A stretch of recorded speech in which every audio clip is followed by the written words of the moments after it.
jumla ya miradi ya kimkakati ambayo tunaisema ipo miradi kama 16 out of miradi yote hiyo tunachukulia kimkakati kwa sababu ya umuhimu wake, lakini namna ambavyo inaweza kuunlock kwa haraka na kutoa majibu ya haraka zaidi kwenye kupata suluhisho la vitu vinavyotusumbua, lakini pia kuingiza pesa ya kutosha. Kama tunavyofahamu kwamba ni pesa nyingi sana ambayo inaingia kutokana na wanasema port related activities. Yani hii huduma ya kibandari inasaidia makusanyo makubwa sana kwenye serikali.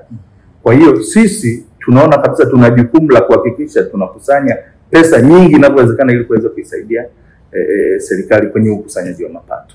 Kwa hiyo hii miradi ipo kadhaa. Sasa hivi inayoendelea ipo kama 9 na jumla yake miradi kama 16. Tunategemea total commitment ya zaidi ya 8.2 trillion.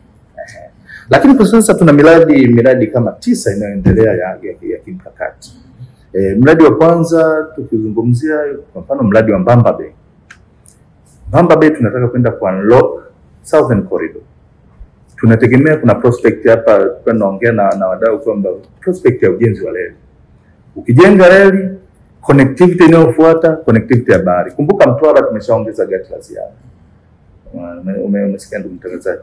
Kwa hiyo upande wa kule kuvuka kwenda Malali tulikuwa hatuna miundombinu mizuri sana. Kulikuwa na gati la zamani ambalo lilikuwa halina uwezo mdogo, lakini lilikuwa sehemu ambayo upepo ni mkali sana.